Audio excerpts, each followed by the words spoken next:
What makes a good life for you? A good life is service to others.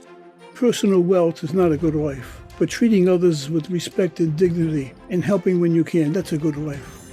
Rejoice in your suffering. The suffering produces endurance. Endurance produces character, and character produces hope. People support what they create. You don't win the game of life unless you play. Your belief has to be greater than everyone else's doubt in you. The dream killers, they're gonna come and tell you why your idea won't work. And you have to be willing to say and have the conviction why it will. Sometimes in life, the things you pray for become the things that you complain about, if you let them. If you don't force yourself to pause, to stop, to recognize that sometimes you are quite literally living out your prayers. We are tea bags. We don't know how strong we are until we're in hot water. We have to do hard things on purpose to get stronger.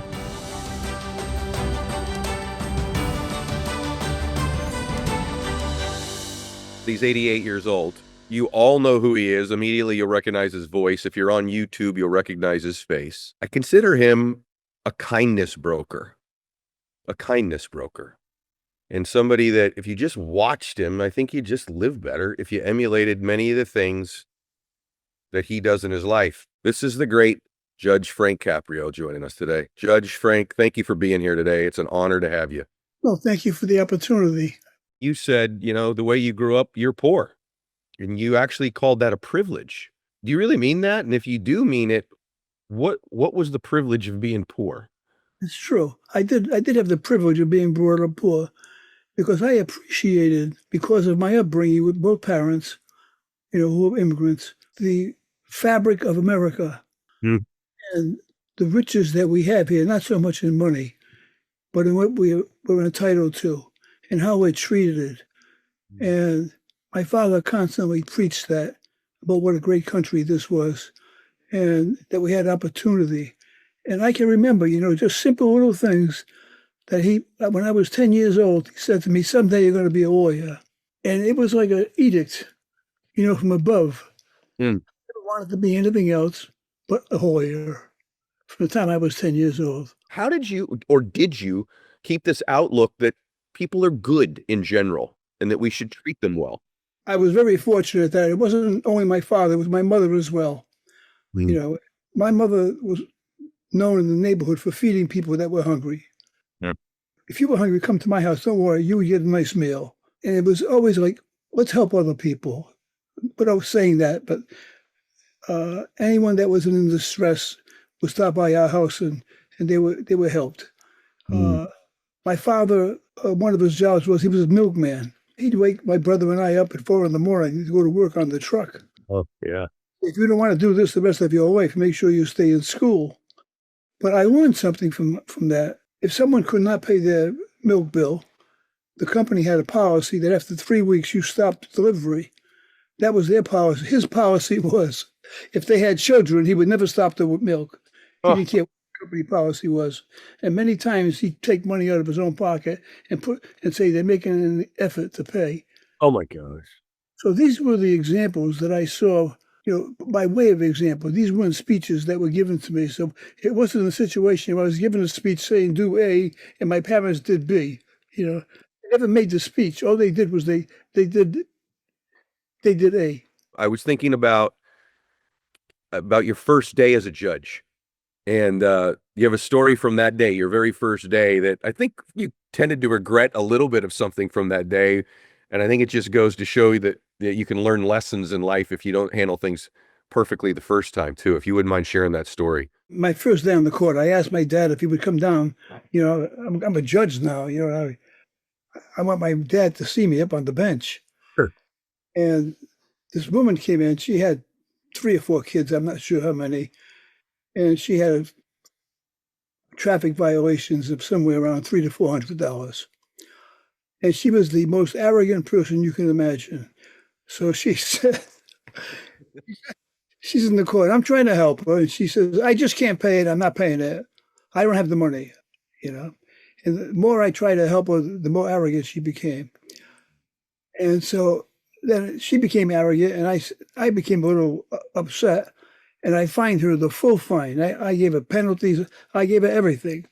And now the court is over, and I'm so proud of myself. You know, my dad was there on my first day as a judge, and I was in my judge's chambers, and I said to the bailiff, "Bring my dad in, please. I want to talk to him." So I'm all smiles. "Dad, how did I do?" He looked at me. He says, "How did you do? How did you do?" I said, "Oh." He said, "That woman." I said, "What woman?" "The woman that had the 3 or 4 kids." He says, "How could you do that? You can't do that to people." I said, "She was so arrogant. She was rude."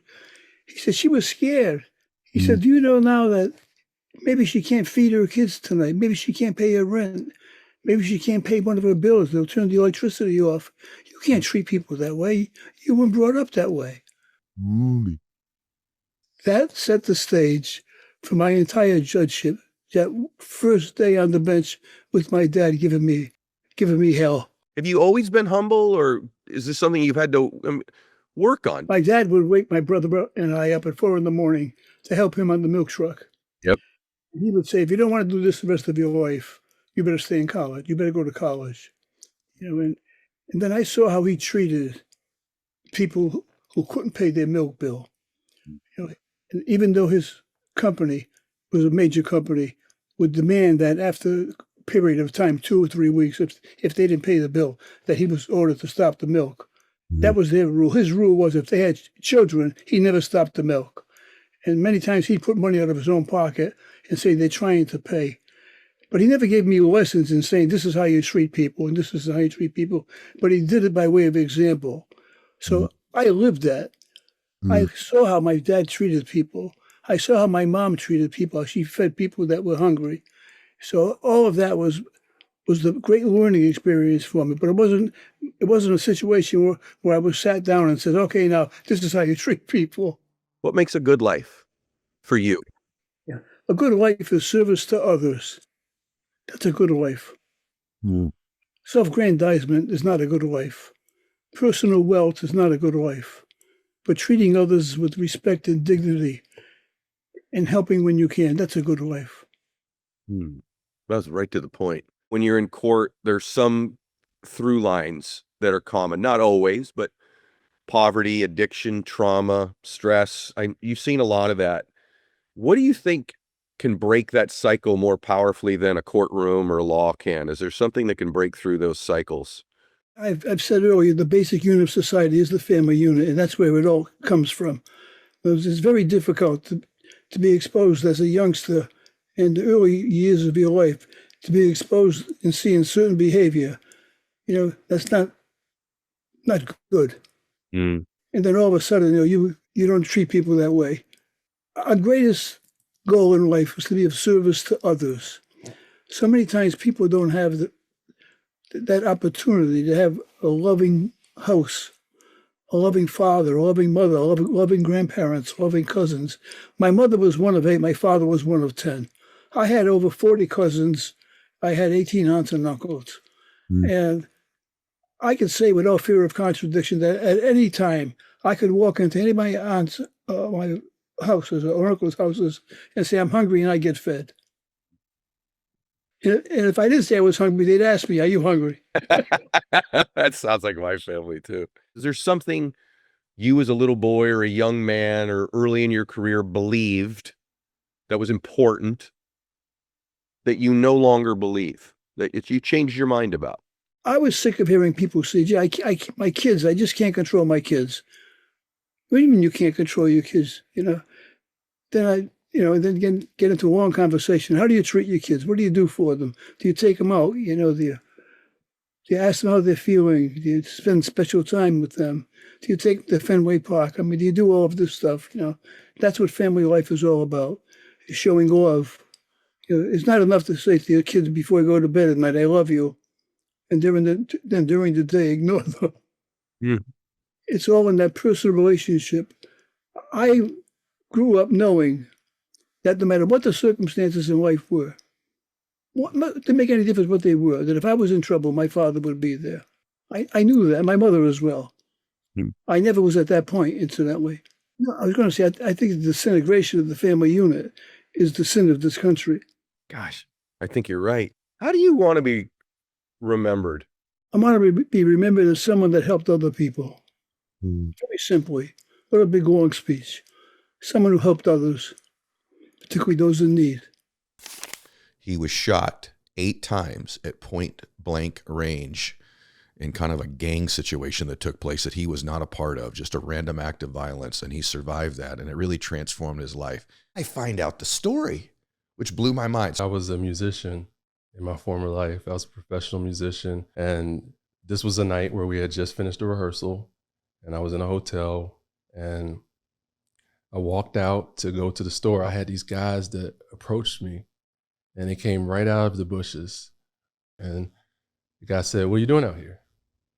And I said, I'm just chilling, man. And in a split second, he pulled out a 45, pointed it straight at me, and shot me. Oh my God. I fell to the ground. My gosh. And he stood right over top of me and pointed the gun straight down at me. He said, "You got to roll out." He said, "Peace out, homie." And then he shot me 7 more times. And so at that point, I did realize I was getting shot. And that's when I saw an angel right in front of me. Just a transparent figure. The angel had his arms crossed like this.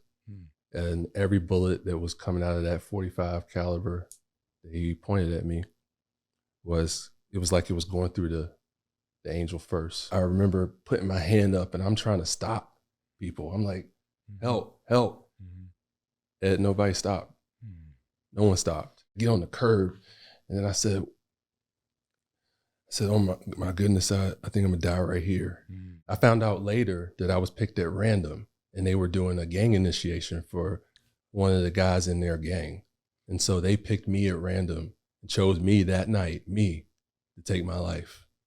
And so I'm laying there on the street and I'm scared. I'm thinking that no one is gonna know how my life ended right now. Gosh. That's what I was thinking. I was thinking, I won't be able to tell my mom I love her. Oh my gosh. I won't be able to tell my brother and sister that I love them. I'm going to lose my life on the street right now for what? Why? Why is it that of everything you're telling me, one of the parts that turns my stomach the most is the laughter? Yeah. After they've believed they've killed a man. Did that linger with you afterwards as you're healing? It did. The reality is that I'm not the only one who has experienced a traumatic event. There are people that have been through horrific things. You don't have to go through something like me getting shot. You could be shot with depression, shot with anxiety. Just because I got shot doesn't make me any different from another person. We've all been through some very heavy things. Healing takes time for everybody. Yeah. I don't know if I believe that anyone can fully be healed from all of the traumatic things they go through. You can find a sense of peace and you can find some freedom, but it's our humanity that will still have moments where we're broken. Sure. That's how I feel about our spirits and our emotions, is that they can fluctuate. We can change. We can have good days, bad days, but the one thing we can hold on to is God's promises through it all. I would say that I am healing. Like I'm moving towards healing every day. Yeah. I don't think I've reached the pinnacle though. Had I met you before you were shot, were you this guy? Were you different? No, I was completely different. I was just lost. I was searching for purpose in the industry. Did you have faith in God before that? I had faith, but I didn't have faith. Okay. As you know, you can go to church or you can believe in God. That doesn't mean that you're actually following. Was there a point where you're like, okay, I'm kind of back? And how long was that? It was probably about a year. Have you forgiven them? I have today. Wow. But back then I didn't. And it held me down for so many years. It plunged me into some extreme darkness. So I don't want to skip this part because that's part of my journey too, is that I came out of the hospital fully dependent on painkillers and pain medicine and had no idea that I was becoming dependent on it. Wow. How'd you get out of the addiction? I tried everything. I would go to rehabs. I would go to treatment centers. Seriously? Yeah, I didn't know this part. Okay. The bondage of addiction held me for so long. It was 6 years, 6 years of darkness. I realized after the fact that me not being able to forgive those people who shot me was another big part of why I was never able to find my freedom and why I failed so many times, because I held that bitterness in my heart and I was like, I'm not forgiving them. I finally reached that level of forgiveness and I just became broken. I said, I'm willing to do whatever it takes to be free. And I went to this 1-year treatment program in a year. I went to this treatment center for 1 year. And I fell down to my knees in a small little chapel service. And that's the moment I felt everything shift. And I felt the Lord come into my heart. And I was never the same after that moment. I felt the chains come off of me of trying all these years to be clean. And it was different. And I think the different part is I asked God to help me. I was like, Jesus, I want you to set me free. I said, I can't do this anymore. The other times I was asking the therapist to help me or this person to help me. And there's nothing wrong with that, but I needed more. I needed Jesus and therapy. And that was 16 years ago. And I've been clean ever since and free. It went from pain pills to heroin to, it was bad. It's almost impossible for people to get off of that. But I got off of it. And through my failures after failure after failure is where I found that freedom. Brother, you may have the greatest story I've ever flipping heard. I mean, I'm serious. You found God not when you got shot. Yeah. You actually, he was there. Yeah, he was there. But it was like there was a full embrace, an actual intimate relationship. Yeah, it was a process. I was able to say that because I know so many people struggle with addiction to many things. It could be gambling. It could be any life controlling issue. It's not just drugs. Yeah. And you can't see it. People can be successful. They can do everything and, make money and do all these things and still be broken on the inside. I stayed at that treatment center for 4 more years. What did you just say? People thought I was crazy. Wait, so you went through a year program and then stayed 4 years. And then I felt so strongly that I needed to help other people. It was one-on-one, 40 or 50 guys in the program at a time coming through there, completely broken, addicted to things, lost, homeless, all that. And I stayed on as a staff member to help, no pay, no anything, to help people. Think about how amazing God is. Who'd have thought in the moment that you're being shot 8 times in the chest, you go, okay, that's when it changes. Then you go through this 6-year abyss into drug addiction and heroin and all that other stuff. Then you stay there another 4 years afterwards. And that somehow God's going to pick that guy to reach me through social media, through his faith post. And then I invite you to sit here today and you're now going to bless millions more people. Isn't it? There should be so many people listening to go, legitimately anything is possible if I keep getting up, if I keep pursuing my dream, and in this case, the lesson for you, I believe, is going to be through God. But it's just unbelievable the ripple effects of decisions we make in our life and the impact we make. I'm going to grab a camera and I'm going to say, let me bless you today. It's a scripture of some type.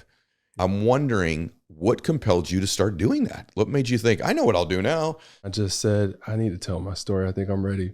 Just like even coming on this podcast the first time, I said, I think it's time. And I try to be obedient to those moments and not delay. And I just put that camera up in there and I just told my story, unedited, no script, no anything. I just shared my story from the heart. And God used that story to just reach people all over the world. Put it up on TikTok and I had no followers. I remember it, 0.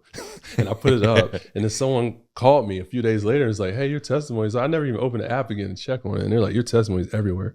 And I opened it up and millions of people have seen it. And that was how everything started. With me sharing hope to help other people. It was through my brokenness. Do you ever feel like, I'm not qualified to be doing this stuff? All the time. I should be like someone like Craig. All the time. When I feel it every day. And I feel it because I'm the guy that was expelled from high school. I'm the guy who just has a GED. I'm the guy who got in all types of trouble, who was a drug addict. I'm the least. And only through God's grace and his power, he allows me to even sit in positions like this. So yeah, I walk with that, realizing I feel that. And I have to actually put those thoughts to the side when I'm about to do things just like this and say like, God created you to do this. Gosh. He introduced you to Ed to be able to do this, even in moments like that. Because I have those thoughts. I'm like, you're not supposed to be here. you're not supposed to be here. Like, you're not. It's supposed to be all these people that have written 20, 30 books and all these things. And I'm like, God's like, you are supposed to be there because one person needs to hear this today. Yeah. Way more than one needs to hear this today. And you absolutely belong here. I feel extremely blessed to be in this conversation. Again, I know that people out there go through horrific things. And so for some people to even get to my step would be very difficult to get to. But for me, I can remember it now and be grateful, because that's the whole reason why I'm sitting here today. That's why Romans 8:28 is one of my favorite scriptures that says, in all things, God is working together for the good. It's not some things. It's even the most terrible, horrific things. God can still squeeze like a little bit of good out of that, even though it's extremely hurtful, even though it's extremely painful. That's something that I can stand on and believe with all my heart. Gosh, you're remarkable, brother. I would say there's more in you. You may not be able to see it right now. You have pressure hitting you from every direction. Your back is completely against the wall. You've cried yourself to sleep each night. You don't even know how you're going to make it. But Luke 1:37 says, with God, all things are possible. And if you just hold on and take one more step, just keep going, one more, you'll see that God has had you in his hand all along. And he's never left you. That's not easy to hear when you're in the middle of a battle, though. So I do acknowledge that you could be in a storm that is crazy. And you're like, where is God? And I don't feel him here. But that's our humanity. Like we all feel other things. We're like roller coasters, but it doesn't change. God's love for us never changes, even when we're in our darkest moments, and he's right there. Gosh, that's so good. God had his hand on you as you're laying in that street, crawling out of the middle of the street, trying to reach your phone. He was with you, even though maybe in those moments we don't always know that, right? Or when you fall down and you can't walk and you got a colostomy bag, right? Then all of a sudden you're addicted to drugs. He was with you when you were shooting heroin. Yes. He was with you all those times you tried to get clean. Because everybody thinks that he's not with you when you're in your dark, lowest moments. That's not true. He was right there with me. Like, you're going to get it. You're going to get off of this eventually. Like, you're going to be okay. But that's the message I tell to anyone that is feeling like, look, I'm in this. How do I get out? Where is he? How can I keep going? You have it in you. Like, you literally have it right here. The Bible says greater is he that's in you than he that's in the world. So like, you have the power. You literally have the power to overcome anything if you believe it. It's like, you have to literally say, I can do this. That's the first step. If without works is dead. Like, there has to be something here. Just like, I'm going to take some action. What do you believe about leadership now that you didn't used to believe? Most people don't want to be led. And most people don't want to be leaders. And so those who want to be led and those who want to be leaders have an unfair advantage. I used to think, oh, people want to be led. You know, they want to be part of something that is important. But what I've learned in psychology and high performance is, it is true, most people want a meaningful pursuit and most people want fellowship on that meaningful pursuit. Now, a lot of people, they actually really want to be independent in their striving. It's my biggest 5 words in all of leadership training. And that is, people support what they create. What this means is, they need to be part of creating that vision more than ever. They need to have autonomy in how to go after that thing more than ever. I know every leader is listening right now. Every leader has had that person who is quietly quitting. Every person has had that person who's disengaged, detached, not part of it. And my first question ever is like, tell me how involved they were in determining where to go and how to go. Because if they got to create that and be part of that conversation, that dialogue, that discussion, those decisions, then they're like, I'm all in. I got skin in the game. If they didn't, they're like, yeah, dude, stop bossing me around. It's got to sell a big enough dream that the dreams of everybody within your stewardship, they see their dream fitting inside the one you're selling. That really works when the leader has this long-term vision, right? Most leaders right now, they can't see a year or two out because of AI and technology and politics and the pace of change. And so it has to be more collaborative and creative together today than it ever has been before. I think it becomes much more conversational and much more in the moment versus like huge visions. We're going on shorter term quests together. Is there a system in place or a way of going about doing that that might be also meeting these modern times? The general rule is the less creative you need to be, the less you need to meet or strategize. So if the strategy is clear, the path is clear, the method is clear, the process is clear, you don't have to meet that much. But if things are shifting and changing quite a bit, the more dynamic it is, the more discussion needed to calibrate. You're saying business now today is play by play because of the way things are changing and evolving. That's really good. And so each day, it's not just about, strategy and process and, structure. Each day you have to emotionally enroll people more than you ever did. The more dynamic it is. It's like, it used to be, it's like, hey guys, here's the script. Here's 1,000 phone numbers. Go rock it. You can't do that now. You got to have stand-up meetings. You got you have daily debriefs. And a lot of that is more of the emotional enrollment to keep people engaged in processes today, because most things are kind of boring versus what they can go home with their video games, their phone. So that human interaction in that dynamic thing, I'm just here to say, leaders, you probably have to engage people more than you think you do on a more emotional level, and more consistently, the more dynamic and change is happening. Most leaders underestimate how much your job is to carry what I call the emotional load of your company, your business, your family. This is a huge thing. I think historically through business, average leaders underestimate the amount of emotional load you're supposed to be carrying, because it is just day-to-day process stuff. I think that is more important than in relationships and leadership than it ever has been before. People are not responsible for their energy today. They're very detached. They're very judgmental. They're very narcissistic. They're very critical and cynical.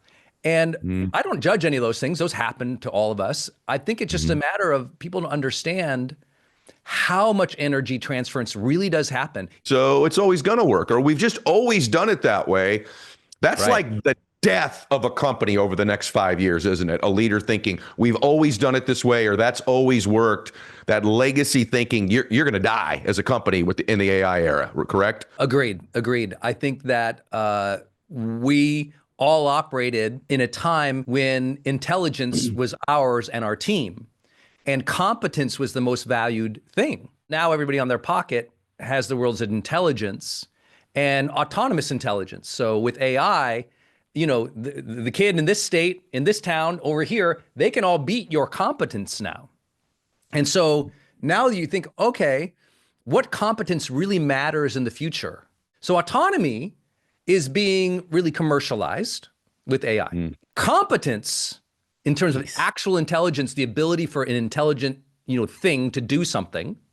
Well, we're automating AI with agents, and we're entering the AGI world. Intelligence is outside of humans now. Adaptability is like constant now. People who don't like change are really going to hate the next 5 years. They're going to hate it.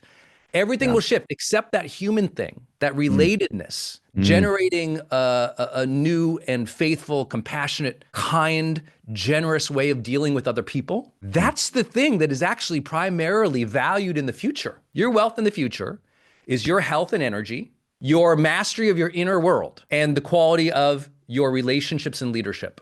Everything else, AI can handle. So many of us grind and we work, and we had that consistent, hard discipline that is really celebrated, particularly in personal development, more in the high performance realm or the peak performance realm, like the ability to go hard, the ability to give maximal focus, attention, effort towards something and just win. But win is often tied to outcomes, and win is often tied to the process of the discipline. How hard is it? If I can endure the hardship, I'm winning. But I also think the real winning is, can you enjoy it? Can you enjoy the discipline? Can you enjoy the outcome? And my phrase is, can you teach yourself to feel the day, even as you are working hard, even if you are grinding, even if it is grit, even if it's so difficult, can you actually feel it? Sense it, internalize it, integrate it, dance with it. And I really believe you can do busy work, and you can do your life's work, and you can do all this, but energetically, if you had more days where you felt it, and there was a sense of satisfaction, joy, fulfillment, but also playfulness, you don't win the game of life unless you play. And I think most people, they're playing the game. They're making all the moves all day long, but they're gritting their teeth on the chessboard versus like smiling and hopping. He's right. You're not supposed to just grind your teeth through your entire freaking life as you acquire, accumulate, and conquer. There's a way to do both. You're not going to enjoy every moment, because if you enjoyed every moment, you're really not enjoying any moment, because there should be contrast to life. There is no fellowship without energy. There is no love without energy. These things ride on the back of the energy that you bring. There's that brotherhood and a deeper fellowship because of the energy. And I think that's what's important. That's what's going to define the future. So good, brother. For me, time is the most important currency at this stage of my life. You can actually measure time in the amount of moments, the amount of experiences that you have, people that you care about. That moment that you're referencing, which I opened the book with, was a conversation that I had with an old friend in May of 2021. At the time, I had spent the first 7 years of my career marching down the most traditional path towards a quote unquote successful life. I was chasing all of the things that everyone tells you you should want to chase, the status, the things, and I was getting them. I was actually winning that game, if you will. But unfortunately, along that path, all of these other things in my life had started to suffer. My relationships had started to show cracks. My parents, I was not seeing at all. My relationship with my sister, unfortunately, had ground to a halt. I was drinking 6-7 nights a week. I had gotten so narrowly focused on the one thing of making money, of accumulating status, as the path to me feeling successful, to me feeling happy. And that all came to a head for me in May of 2021. I went out for a drink with this old friend. It had started to get difficult living so far away from my parents, who were on the East Coast. We were living in California, 3,000 miles away, and they were getting older. It was the first time in my life as a young person that I had started to notice them slowing down. Their health wasn't perfect anymore. And he asked how old they were, and I said mid-60s. And he asked how often I saw them, and I said once a year at that point. And he just looked at me and said, okay, so you're going to see your parents 15 more times before they die. It hit me like a ton of bricks. Same. The idea that the amount of time you have left with the people you care about most in the world is that finite and countable. And you can literally put it onto a few hands. Yeah. That just shook me to the core. And in that moment, I realized that if something didn't change, we were going to end up in a place where we didn't want to be. You are actually much more in control of your time than you think. We had taken an action, done one thing, and that number, 15, had turned into the hundreds. My parents are a huge part of my son, their grandson's life now. I see them multiple times a month. So we had taken an action and actually created time. And that realization, you just start living differently when you realize that you are in more control of your time. You are not a passive taker of time. You can actually go and make it. So what would you say to somebody who's listening to this? They haven't amassed wealth. They haven't amassed career accolades. They haven't created something. And they have this desire to do it, but now, having heard you, they're afraid it's going to cost them their family. There are a lot of people out there who, by traditional measures of wealth, money, have been told that they are not doing so well. And in a more comprehensive definition, I would argue that they are really doing great in life. Take a bigger picture look at your life. Don't allow the world to tell you how you're doing. You get to decide. You get to run your own race in life. You don't have to compare yourself to everyone else's race. That's the first thing. The second thing I would say is that your life has seasons. And what you prioritize or focus on during any one season can and should change. You may have a season when you really want to lean into building financial wealth, building that foundation. And during that season, it's okay for that to be all the way turned up. But these other areas, importantly, have to exist on dimmer switches, not on-off switches. The traditional wisdom has told you that if you're going to focus on one thing, everything else gets shut off. And that is a terrible way to live because for a lot of these areas, if you leave the light switch turned off for too long, you can never turn it back on. The word later just becomes another word for never because those things won't exist in the same way later. Your kids are not going to be 5 years old later. Your partner won't be there for you later if you aren't there for them now. Your health won't magically be there later. You won't wake up with freedom and purpose later. You either design those things into your life in some tiny way now, or you end up regretting it later. The last thing I'll say to this is, in all of these areas of life, the reason the idea of a dimmer switch is so important is because Anything above zero compounds. Anything above zero compounds in your life. The point is you don't want it to be off. Off atrophies, and you're going to that world of never. But if you do a tiny daily action in these other areas, you can stack and compound wins. But we, self-improvement focused people, ambitious people, allow optimal to get in the way of beneficial. So we say, I don't have an hour to work out, so I'm just not going to work out today. I don't have 2 hours for deep work, so I'm going to do emails today instead of working. And that is the worst mentality you can have because, again, the 5-minute walk is better than nothing.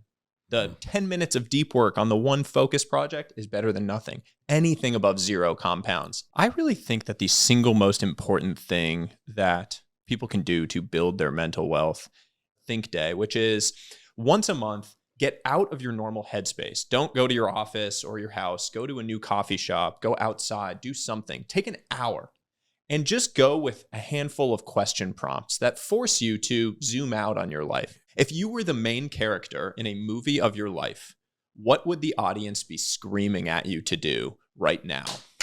Think about it. You are that main character in the movie of your life right now. And there is something blindingly obvious from the outside looking in that you are either choosing to ignore or that you have yet to create the perspective to actually see in your life. So what is it?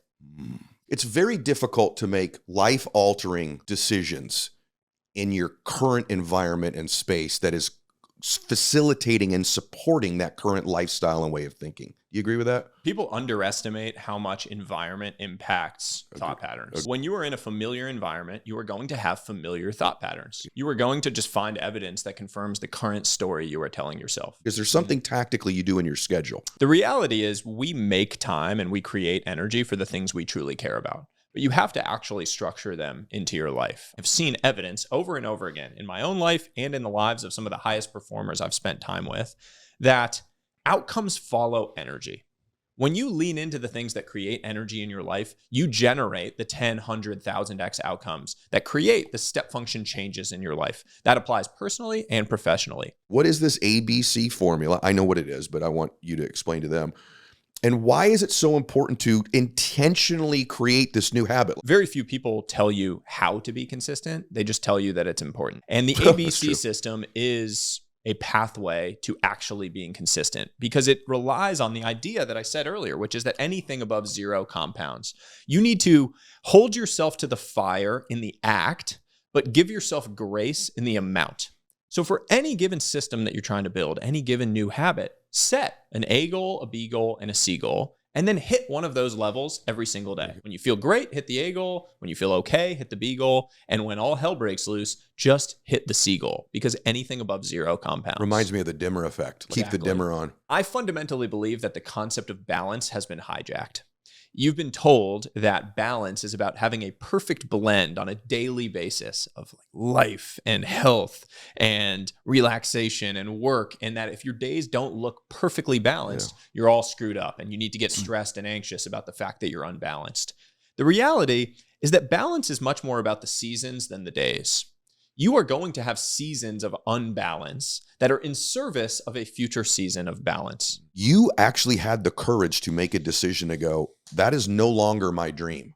Is there anything, is it this razors concept that you would impart to somebody in addition to what we've talked about where they go, it's okay to not continue to chase this thing that doesn't fulfill you anymore? What we're talking about here is fundamentally the Pyrrhic victory, which is the idea of the victory that comes at such a steep cost to the victor that it might as well have been a defeat. You have to ask yourself in your own life, is that actually a game that I care to win?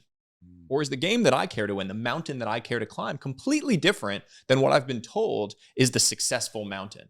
Speed obsessed culture and society. Everything is about how fast can you go from here to here. And as you get older and as you zoom out on your life, you recognize that life is much more about direction than speed. It's so much more important to climb slowly up the right mountain than to climb fast up the wrong one. Over and over, and we see people make that mistake. When you measure the right things, you can start taking the right actions. You make decisions in line with that bigger picture measurement so you can win the battle. You can make money, you can do well, you can achieve your ambitions, but you can also make sure you're winning the bigger picture war. All of the things that are read about me when I get introduced to speak are all things that I thought I wanted when I was younger. And now when they're read, they're meaningless to me and almost embarrassing. Flash forward 25 years from now, and they're reading your bio out, and you've achieved these things you think you want right now. I can tell you from personal experience, the best thing you could say when you introduce me is, this is a good man of faith, a good dad, a good brother, a good husband, a good person, a good friend. So what about that with involving family in these decisions in your work? I think it's so important to have your family be a part of the mission that you are on. And what I think is so important there is this realization I've had that strong relationships are built on two pillars: high expectations and high support. High expectations is to say, I have very high expectations for the level at which you can perform, but also high support, meaning I am willing to lift you up on my shoulders to go and meet those expectations. High expectations without high support manifests as resentment. But when the two come together in concert, it creates the most incredible bonds in life. What would your dad tell me about you? I think my dad would tell you that he is proud that I am becoming the man that I want to be. The man that I want to be. Not the man that he wants me to be, but the man that I want to be. So what about the importance of the financial piece of it? And what would you just speak to that? I very explicitly in the book wanted to avoid this coming off as saying money is nothing. Money isn't nothing. It simply can't be the only thing. Above that level, money needs to become a tool, not the goal. My mental model for thinking about that fundamentally comes down to something very simple, which is making money has been overcomplicated. The way you make money is by creating value for other people. You shouldn't say, I want to get rich in the next year. You should say, I want to create an enormous amount of value for other people in the next year. And as a result of that, you will make money. I guarantee it. I was in my office and I was working on something for this book launch. So focused, really locked in. And my son, 2.5-year-old, barges in through my office door and just starts knocking things over, terrorizing my office. 2.5-year-old. And I started having this whole train of thought, very negative, complaining. Why is he in here? Why is he doing this? Doesn't he see I'm working? Doesn't he know that I'm trying to focus? And in that moment, I paused and I snapped myself back to 5 years ago when my wife and I were struggling to conceive for 2 years. I had prayed every single night that we would one day have a healthy child and complaining about the exact thing that I had prayed for. Sometimes in life, the things you pray for become the things that you complain about if you let them. If you don't force yourself to pause, to stop, to recognize that sometimes you are quite literally living out your prayers. Oh, you finished with me on that one, bro. That's the best story of the entire interview. You sold companies worth how much? Over 100 million, you think? Last company I sold for $235 million. That's all? That's it. I mean, what are you going to do? So, Playing small ball. So you got a big, busy life. Why would you step in and start writing books and telling people how to do all this stuff? Why did you decide to do that? I mean, to be honest, it's actually probably because of my 4 kids. I think that in today's world, we're taught that we want to be perfect and we want to do everything right. I actually built my entire career on all of the mistakes I made. So what was the hardest part, do you think? It's the sleepless nights. It's what nobody sees behind the scenes. It's when I'm exhausted. I've done 16-hour days. You run up, you can't make payroll. Yep. It's when something terrible happens in the company and you think this is it. And you're just there alone. Yeah. I mean, it's the worst. That is what it feels like. You feel alone a lot. Alone, Yeah. yes. Yeah, you do. Even when you have people working with you, because as the leader, you carry the emotional burden of the company. Yeah, and entrepreneurship, you think is hard, but you never expect it to be that lonely. But now your life, was it worth it? Oh, 100%. Right. Oh, yes. If I could tell my younger self how great my life would turn out, I wouldn't have believed it, to be honest. It's What's the best part? the freedom. Freedom to do whatever I want at whatever time, to invest in new entrepreneurs, to inspire other people to live the life of their dreams, and not having to worry so much about little things. I think being wealthy may be slightly overrated, but I think being broke and poor, which we've both been, is way harder than even you think when you're young. I think when I was young and first starting out, I was waiting to feel 100% ready. Yeah. I think everyone does. And people listening right now, they're waiting to feel that they've got the perfect website, they got the perfect pitch, they got the perfect social media. Once you realize it will never be perfect, and just having the courage to take action is the key to success. I think anyone out there is thinking, I have a secure job. You don't. You're right. Like you just don't. The only thing that's secure is whatever you can create. Originally, I just thought if I could just make $1 million. Yeah, me too. Like I had just 1 what I million. thought. I will call it a day Same and here. live my life Yeah. on the beach in Hawaii. Exactly That what was I thought. what you realize is, and even now, because I'm starting new companies all the time, I love the love of the game. There you go. I know. It's so much fun to play. Yeah. I'm actually a fear-based entrepreneur. Like I think I've spent more of my life moving away from what I didn't want sometimes. Like I was afraid to be broke. I was afraid of not being able to eat. Your fear was like a paralyzing fear. Yeah. A fear where you just can't even move, right? You had that really? Yes. Think that if you have something so traumatic happen where you lose your job or lose your security or your identity, you're so afraid to make the same mistake. Yeah. And so overcoming that and understanding that mistakes are essential to success.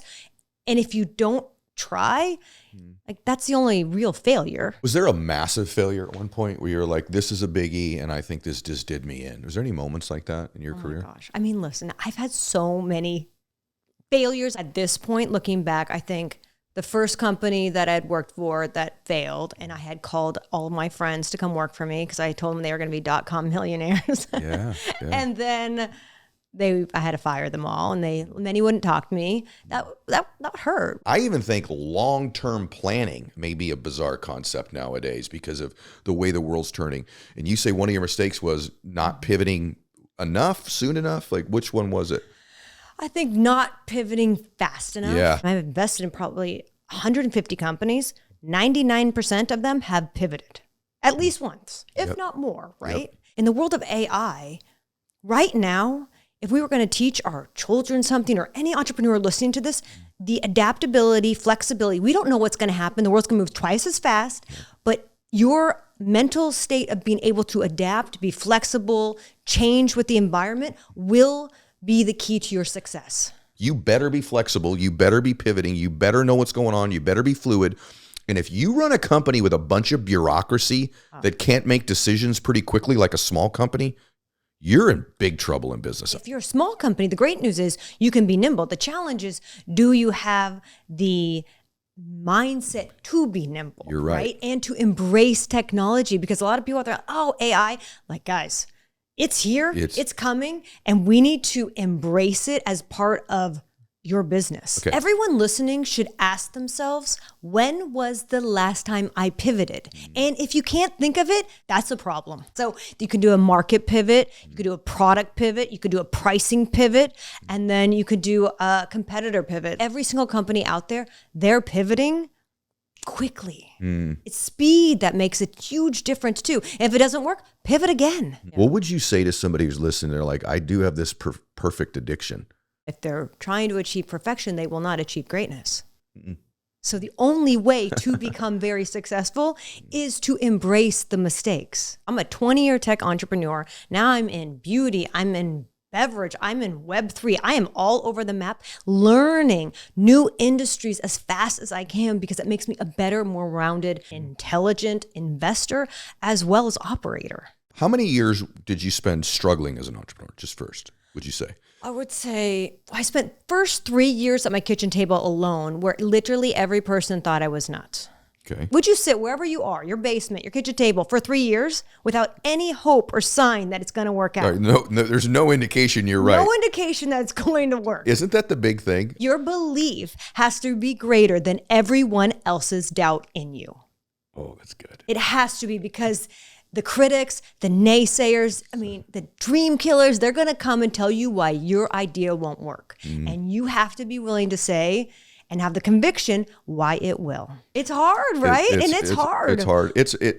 I think business is the most competitive, difficult sport in the world. I really do, because what separates you isn't giftedness. Like if you're 6'9" and you can 360 windmill dunk, you could play defensive end in the NFL. I guess that's a little tall, but you know what I'm saying? Like, Yeah. But in the business, it's like it's not really necessarily birth talent oriented. It's a 365-day sport.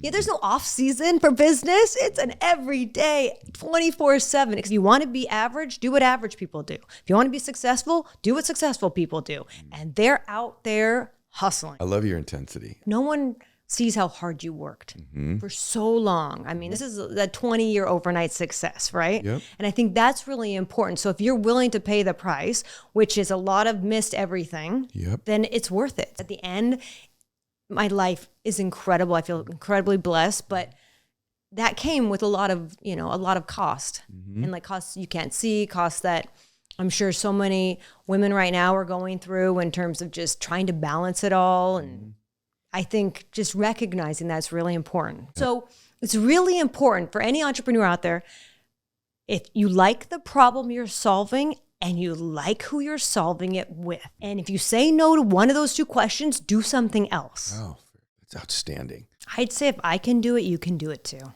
And I think having been there at my kitchen table with no sign or no hope and at rock bottom, I have no money, I maxed out all my credit cards, took a loan from my grandma, and everyone thinks I'm crazy. Okay, yes. But fast forward, I've had multiple exits and I was able to make that dream a reality. But I think, again, it goes back to also adapting with the market. Don't just be clear on where you're going, but how you get from A to Z could look totally different from where you are today. And so I think it's really important. Z, I know where I'm going Z. I have no idea. A, B, could go E, G. You know what I'm saying? Like, be flexible. Yeah, It takes one person to make a bet on you. Yeah. You're And so if you can just be that one person to change, like that domino effect. This has been so good. So good. You say anxiety is really overestimating the threat. Yeah. And I think you said underestimating your ability to deal with it. Just let that settle for a second, and then I'll let you elaborate. Yeah, definitely. A lot of this has to do with our capacity. We are tea bags. We don't know how strong we are until we're in hot water. As we get older, we constantly facilitate a life where we want things to be as easy as possible. Conveniences, have food delivered to us, everything on an app on our phone. And we don't realize that comes at the expense of our resilience. And as the resilience goes down, we don't think we can handle things. And then things in life happen, AKA 2020.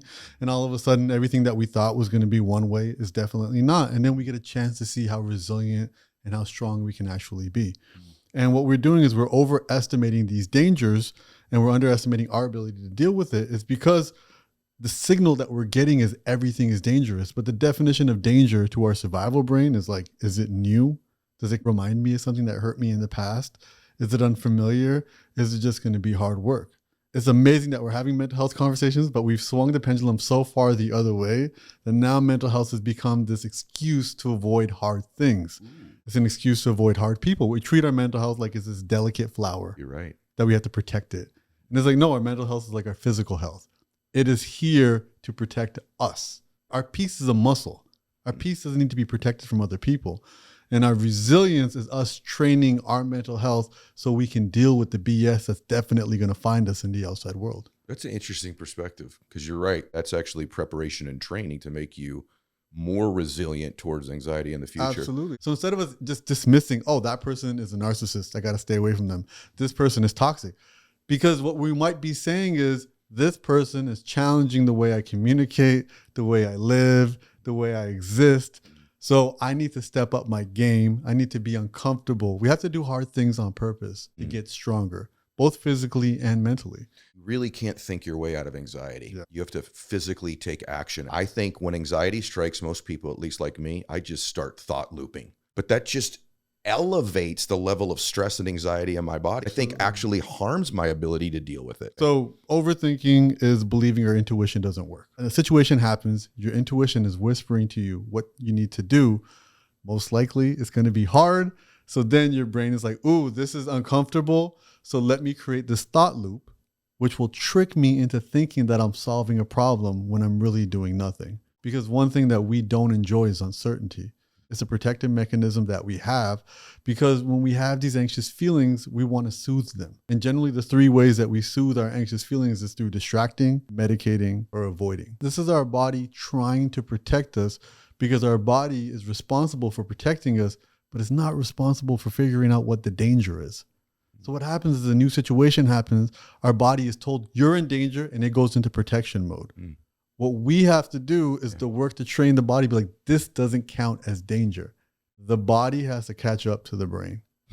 The only way to address that is to keep doing it. This is how acting through anxiety works. It's not, you got to act through it once. If you don't go to the gym for 2 years, the atrophy builds, you got to get back into the swing of things. And when it comes to this, the overthinking is our brain's way of tricking us and tricking itself to think, oh, we're solving this problem by constantly revisiting it and creating new problems. So true. A great definition of anxiety is when your intelligence is growing faster than your courage. Instead of using the imagination for curiosity, which is courage in disguise, it uses the imagination for judgment. Oh, that might go wrong. That might go wrong. This is the reason not to do it.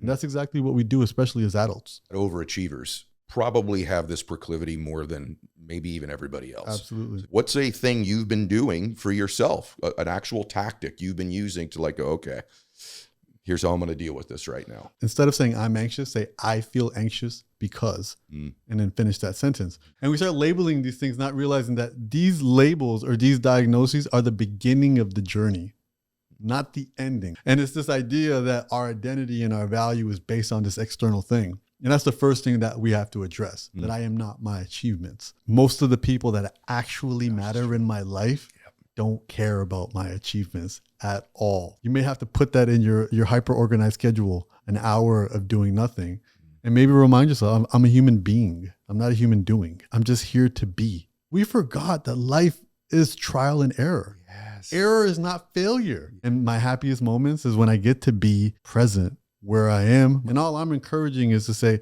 hey, I know you want to feel better. A lot of the ways that we're currently feeling better are just temporary. We're just hitting snooze on the alarm.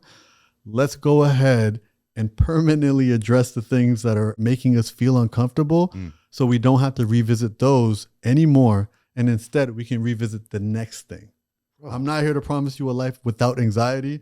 I'm here to promise you a relationship, a better relationship with your emotions, anxiety being the most misunderstood one. I think for a lot of people listening to this, social media has flipped a little bit from being this place of information and inspiration to it's just a lot that creates this wrong feeling in your body. Absolutely. So what would you say about that? Get off of it or no? Because the premise of the book is reframe it. Throw your phone in the pool, throw it in the ocean. With everything, not just social media, everything is a great idea until it's not. As I said, judgment is the language of fear.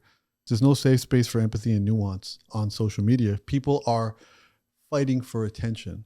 The way to best get attention is to say polarizing things, say violent things, just say things that will get a knee-jerk reaction. It really is a slot machine where you're just continually pulling it. And it's also the exact same formula of an abusive relationship. If anybody ever wants to know why someone goes back to an abuser, ask yourself why you keep going back to your phone. Because it sucks most of the time, but when it's good, it's so good. Golly. And you don't know when it's going to be good. And us as a species, we love unanticipated rewards, just like slot machines, just like abusive relationships, just like our phone. The truth of the matter is it soothes anxious feelings temporary. Again, it hits the snooze button on it. But with every addiction, you can't get enough of it and it almost works. If you feel despair, you kind of correlate despair to the belief that you've run out of options, which you and I both believe is a lie. It's not, I will take away your anxiety, because you don't want me to take away your anxiety. Anxiety is a superpower when used right. I will take away your despair around anxiety. And I'm defining despair as feeling hopeless because you don't have options. And it's like, well, here, I'm about to give you 50 extra options. And that's what's important here. Despair is a lack of options. There always are more options. And the first step is to talk to people and ask, what are my options? Even go on ChatGPT if you have to and just be like, hey, this is what I'm dealing with. What are my options? Because what ChatGPT and AI is doing is filling in the gap that happened again with this pendulum swing where now the business model of our therapists or physical therapists, their business model requires them to listen and just listen. Meanwhile, our friends don't listen and just keep offering solutions. So now you go to a friend with your problem. Your friend is not qualified, but they care about you. We always want to make the right decision. You pretty much threw out, and you said it as a question, like, what if any decision you make was right? Don't worry about making the right decision. Worry about making the decision right. Bam. And that gives you so much more control, which is like, look, we're here. Ray Dalio always says, it's not your 10,000 hours that makes you a master. It's your 10,000 trial and errors. And we are so afraid of the errors, but the errors are what paves our successes. Look, what if they're all right? And you start to realize they are all right because we have the ability to make them right. And this goes back to the overthinking. Overthinking is believing our intuition doesn't work because we're assuming we own a crystal ball and we just know what's going to happen. And it's like, listen, you live with yourself. You are your best friend. Your intuition does not have to be perfect, but know what's on your team. Trust it, follow it, because you're strengthening a relationship with yourself, which is the most important relationship you'll ever have. Every single person listening to this show has had some form of fear of missing out on something. And that creates a ton of anxiety. It definitely does create a lot of anxiety. And I call it, trying to go from FOMO to JOMO. So from the fear of missing out to the joy of missing out. We can't train ourselves out of it. We can't. We can only recognize it. And one of the best ways I believe that we can address some of this FOMO is to go deep into figuring out our values. So often we're spending so much time because we combine this anxious feelings around FOMO with our anxious feelings to fit in. So now we're putting ourselves in places that we don't even belong just because we don't want to feel left out. And then that's where we start getting these concepts like social anxiety. Everybody is a social butterfly if they're in the right garden. Going back to this idea of self-awareness, what you're asking to do is observe yourself. That's also my definition of surrender. I'm saying just take a step back and watch what's happening. Not with judgment, with curiosity. As I'm going to say this, curiosity is courage in disguise. Judgment is the language of fear. You can't be curious and judgmental at the same time. So just observe these things as they come.